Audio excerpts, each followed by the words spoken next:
Hello everyone, welcome back to my channel. तो कल जो है हमने प्रोनाउंस के कुछ कंसेप्ट्स पढ़े थे, तो आज हम उसी को कंटिन्यू करेंगे। और कल मैंने आप लोगों को बताया था रिफ्लेक्सिव प्रोनाउन में और एम्फेटिक प्रोनाउंस में कौन कौन से प्रोनाउन आते हैं।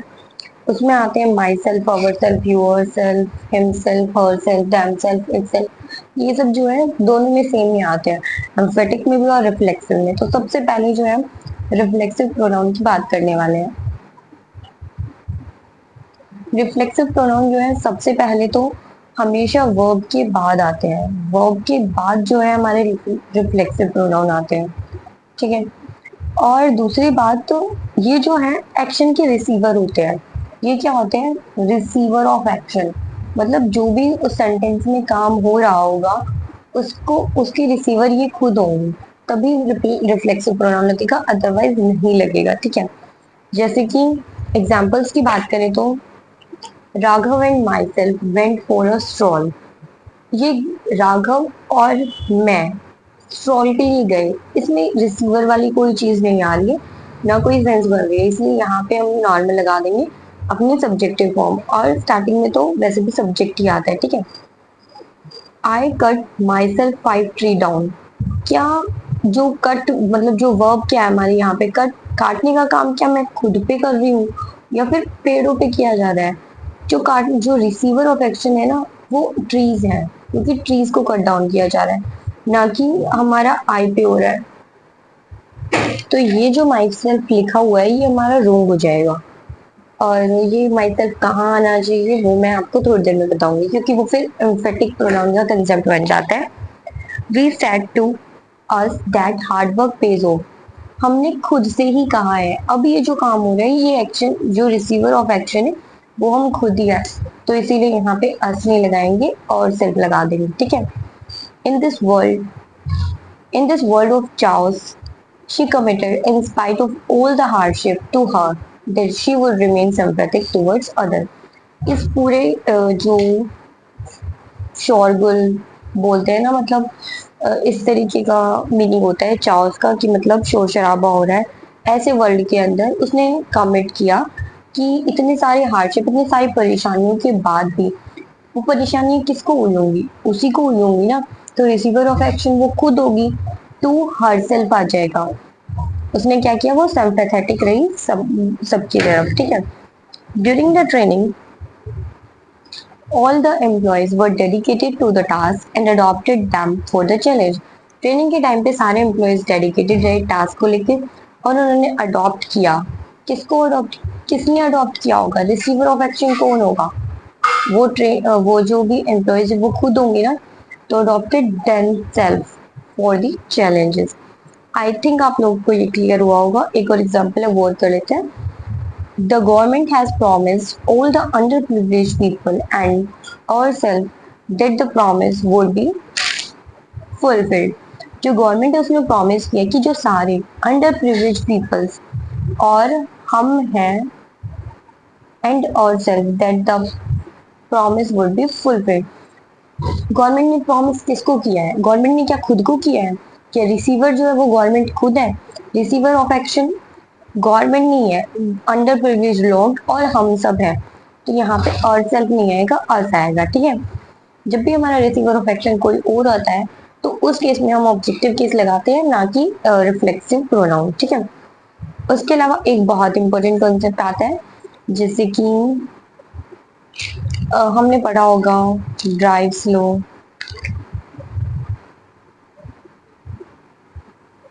डू नॉट स्मोक,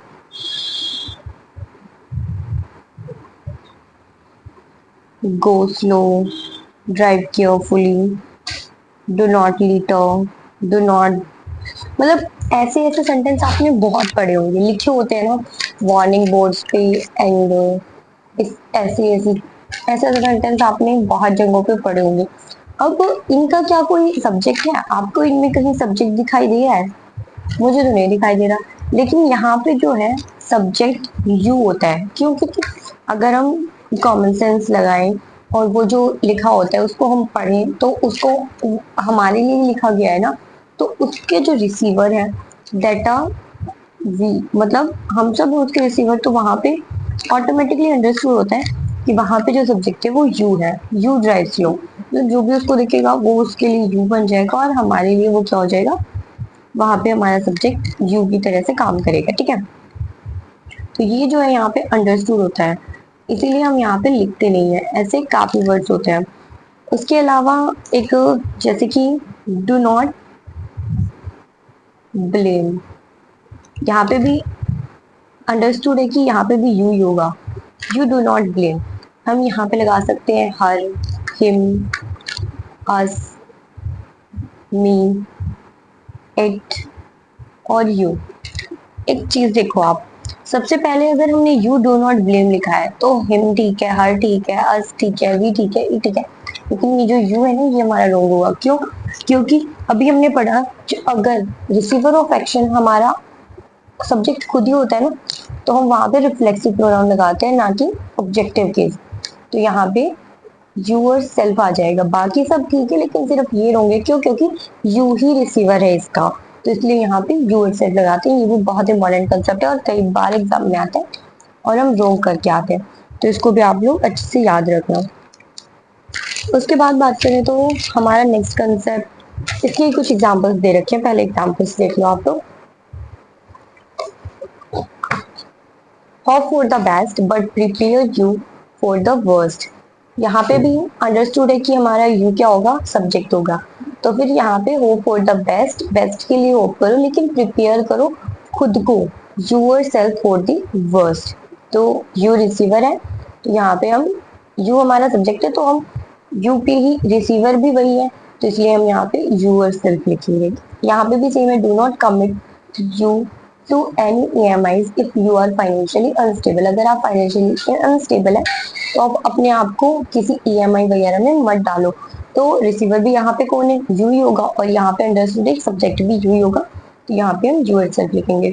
उसके बाद हमारा आता है एम्फेटिक प्रोनाउन का कंसेप्ट। एम्फेटिक नाम से ही थोड़ा थोड़ा क्लियर हो रहा है, जब हम अपने नाउन पे एम्फेसिस दे रहे होते हैं, मतलब जोर दे रहे होते हैं, जब एम्फेसिस, जोर दिया जा रहा होता है हमारे नाउन पे, सब्जेक्ट पे, तो उस केस में हम एम्फेटिक प्रोनाउन का यूज करते हैं। ठीक है, तो जैसे कि अगर हमने वो एक सेंटेंस पढ़ा था, I cut I cut my self 5 trees down, तो उस केस में क्या है, वो इस सेंटेंस में बताया जा रहा था कि मैंने खुद 5 पेड़ काटे हैं, तो मैंने खुद मतलब सब्जेक्ट पे जोर दिया जा रहा है, तो वहां पे हम एम्फेटिक प्रोनाउन लगाते हैं।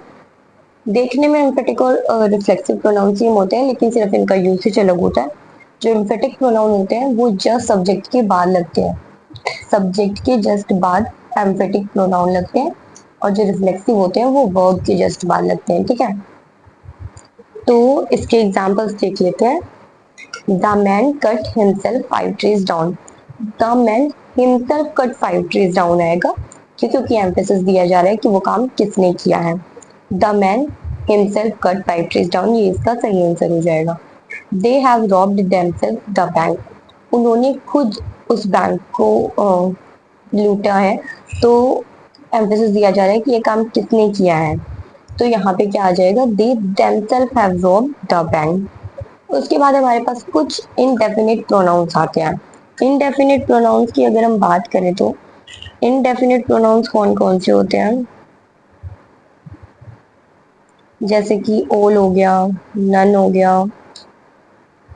तो ये जो प्रोनाउंस है ऑल और नन, कई बार हम क्या लिख देते हैं, जैसे कि all have completed their work, तो ये सेंटेंस जो है ना हमारा गलत हो जाता है। सबने, सबके अंदर कौन कौन आ जाता है, सबके अंदर तो सब आ जाएंगे, सबने अपना टास्क कंप्लीट कर लिया, लेकिन उस चीज की कोई सेंस नहीं बनती है। तो जब हमारे इंडेफिनिट प्रोनाउन लगते हैं ना, तो उनके साथ हमें रेफरेंस देना पड़ता है। ऐसे सेंटेंसेस हमारे बिना रेफरेंस के गलत हो जाते हैं, तो रेफरेंस हमें हमेशा देना पड़ेगा।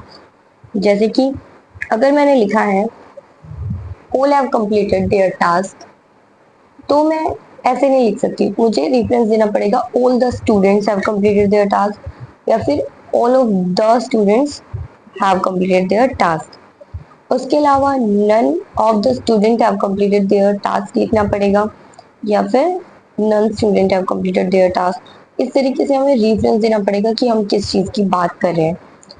All the minors have been excluded from the benefits given by the government, ठीक है। तो यहाँ पे भी हमने रीजन दिया है, माइनर्स का, द कॉमन पीपल्स का। इस तरीके से हमें कुछ ना कुछ बताना पड़ता है। अगर हमारे सेंटेंस में सीधा सीधा ऑल के बाद सीधी बात बोल दी गई है, सीधा वर्ब लगा दिया गया है, तो वो सेंटेंस हमारा गलत हो जाएगा। ये चीज आपको ध्यान रखनी है। उसके अलावा एक बहुत इम्पॉर्टेंट, और ये हम हमारे मोस्टली काफी चैप्टर्स में आता है, और शायद हम एक बार इसको कर भी चुके हो, ईच, वन, आइदर और नाइदर। ये वाला कंसेप्ट शायद हमने किया है, लेकिन वन नहीं था उसमें। I think each, either, neither तो था, ठीक है। तो रिपीट हो जाएगा एक बार। अगर हम इनके साथ अगर कुछ भी पेयर बनाना चाहते हैं, तो सबसे पहले इनको जो लिखा जाता है, each of, one of, either of, या फिर नाइदर ऑफ, ठीक है। इन सब के बाद ये आप लिख लगा के आप देख लेना।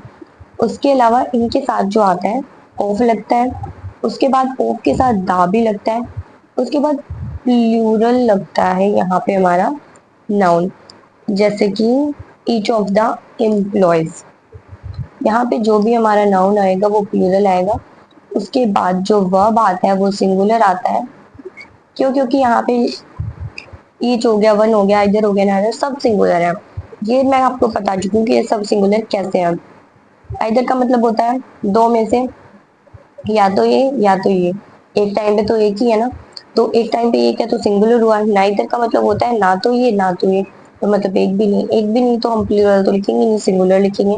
वन का मतलब तो होता ही एक है। ईच का मतलब भी एक एक करके होता है, तो फिर एक टाइम पे तो एक ही की बात हो रही है, तो वर्ब हमारा सिंगुलर लगता है।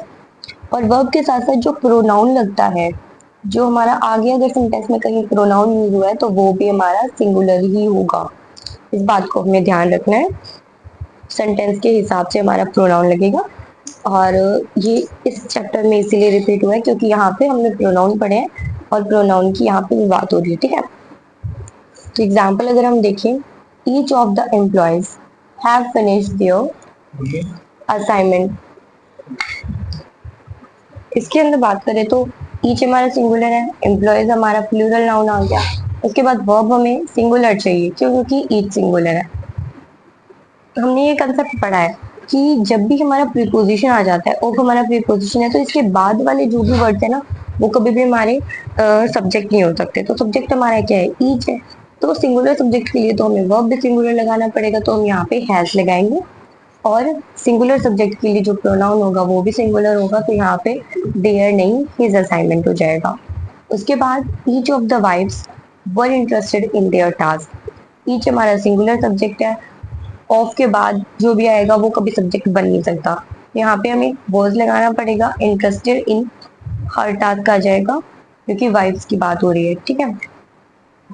One of the students have come, तो वन सिंगुलर है, और तो फिर यहाँ पे हम क्या लगा देंगे? हैज लगा देंगे। Each of the student have come, either भी जो आइदर भी हमारा क्या सिंगुलर है, तो यहाँ पे भी हैज लिख जाएगा। Neither of the person underscore this fact. Neither of the person, person क्या होता है हमारा? मैंने आपको पहले भी बताया था, पर्सन जो होता है हमारा वो सिंगुलर होता है, और पीपल जो होता है वो हमारा प्लूरल होता है। या फिर अगर हम यहाँ पे पर्सन पर्सन ही लिखना चाहते हैं, तो हम पर्सन नहीं पर्सन्स लिखेंगे, मतलब एच भी लिखा देंगे पर्सन के साथ। उसके अलावा नाइदर है तो सिंगुलर सब्जेक्ट है, तो यहाँ पे वर्ब सिंगुलर लगेगी, अंडरस्कोर आ जाएगा। तो आज के वैसे कंसेप्ट हमारे पूरे हो गए हैं। रिलेटिव नाउन का हम थोड़ा सा, रिलेटिव प्रोनाउन थोड़ा सा हम पढ़ लेते हैं, स्टार्ट कर लेते हैं। बाकी वो दैट, विच, ये सब जो है कल की क्लास में ज्यादा अच्छे से एक्सप्लेन होगा, क्योंकि ये काफी लंबा टॉपिक है और टाइम हमारे पास इतना नहीं है। हम आज इसका थोड़ा सा ओवरव्यू ले लेते हैं। पहली बात तो अगर हम देखें,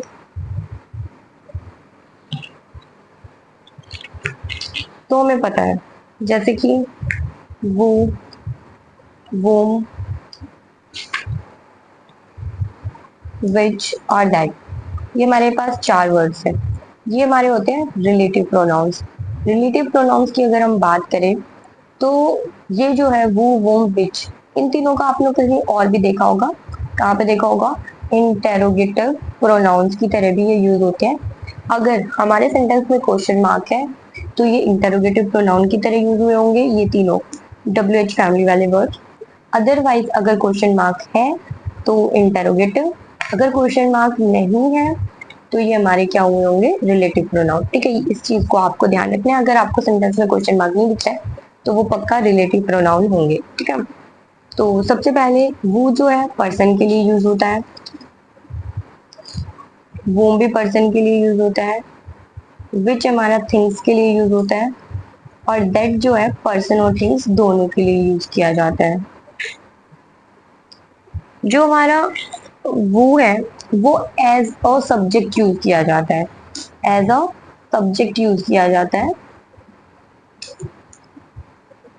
और वो जो है एज अ ऑब्जेक्ट यूज किया जाता है, विच जो है एज अ सब्जेक्ट और ऑब्जेक्ट दोनों की तरह यूज किया जाता है, और दैट भी जो है हमारा एज अ सब्जेक्ट और ऑब्जेक्ट दोनों की तरह यूज किया जाता है। सब्जेक्ट और ऑब्जेक्ट हम क्या बोल रहे हैं आप लोगों को समझ नहीं आ रहा होगा, सेंटेंस जैसे जैसे हम पढ़ेंगे आप लोगों को क्लियर होगा। जैसे कि अगर हम तो इसमें अगर आगे एग्जाम्पल्स की बात करें तो जैसे कि अगर हम बोले नॉर्मल सी चीज बोले, एक सेंटेंस मैंने बोला आई मीट अ प्रोफेसर, मैं एक प्रोफेसर से मिली, ही वॉज टैलेंटेड, वो टैलेंटेड था। ये दो सेंटेंस थे, मैंने इनको जोड़ना है। यहाँ पे बात हो रही है पर्सन की किसी, तो मैं किससे जोड़ूंगी, आई मेट अ प्रोफेसर वो वॉज टैलेंटेड। मतलब ये जो वर्ड्स है एज अ कंजक्शन यूज किए जाते हैं, दो सेंटेंसेस को ये जोड़ते हैं। ठीक है, यहाँ पे हमारा प्रोफेसर नाउन है, और नाउन के लिए क्या लगा हुआ है, वो, तो ये हो गया हमारा प्रोनाउन। और प्रोनाउन क्यों है, क्योंकि प्रोफेसर के लिए लगा हुआ है, नॉर्मल सी बात है। ठीक है, अगले सेंटेंस की बात करें, I bought a car, it was electric, I bought a car which was electric, क्योंकि ये थिंग है, थिंग के लिए हम विच लगाते हैं। ठीक है, he broke the lock with a hammer which was hanging on the door, उसने लॉक को तोड़ दिया जो कि एक हैमर के साथ जो कि हैंग कर रहा था डोर पे। तो विच किसके लिए लगा है, विच हमारा थिंग के लिए लगा, वो तो ठीक है, लेकिन इसके बाद लिखा हुआ है कि जो हैंग कर रहा था, हैंग हैमर तो नहीं कर रहा होगा, हैंग तो लॉक कर रहा होगा, मतलब हमें विच से पहले लॉक चाहिए। तो हम इस सेंटेंस को ठीक कैसे करेंगे, he with the hammer broke the lock which was hanging. तो हमें इस चीज का ध्यान रखना होता है, ये जो भी हमारे रिलेटिव प्रोनाउन है वो हमारे जो है इसके इससे पहले जिस जो भी वर्ड लिखा होगा उसके लिए लगते हैं। तो हमें इस चीज का ध्यान रखना है कि आगे लिखा क्या हुआ है। He send a gift to his friend that cost ₹50। Friend के लिए तो दैट लगा नहीं है, क्यों, क्योंकि आगे क्या लिखा हुआ है कि उसका प्राइस जो है 50, तो फ्रेंड का प्राइस तो 50 नहीं होगा, तो जो प्राइस होगा वो ऑब्वियसली गिफ्ट का होगा, तो हमें दैट से पहले गिफ्ट चाहिए। To his friend he sent a gift that cost ₹50। और उसके अलावा कुछ हमारा कंसेप्ट आता है रिलेटिव प्रोनाउन से रिलेटेड, जैसे कि वो works hard for his success will rewarded at last, मतलब जो भी हार्ड वर्क करता है अपने सक्सेस के लिए उसको लास्ट में रिवॉर्ड मिलता ही है। तो वो से पहले यहाँ पे हमारा कोई रिलेटिव प्रोनाउन तो तभी लगेगा ना जब कोई नाउन होगा, यहाँ पे तो हमें नाउन दिख ही नहीं रहा, तो हम यहाँ पे क्या लगा देंगे, एनीवन। जब भी हमारे सेंटेंस में कोई रिलेटिव प्रोनाउन के लिए कोई नाउन ना दे रखा हो तो हम एनीवन, एनीथिंग ऐसे वर्ड्स को यूज करते हैं। ठीक है,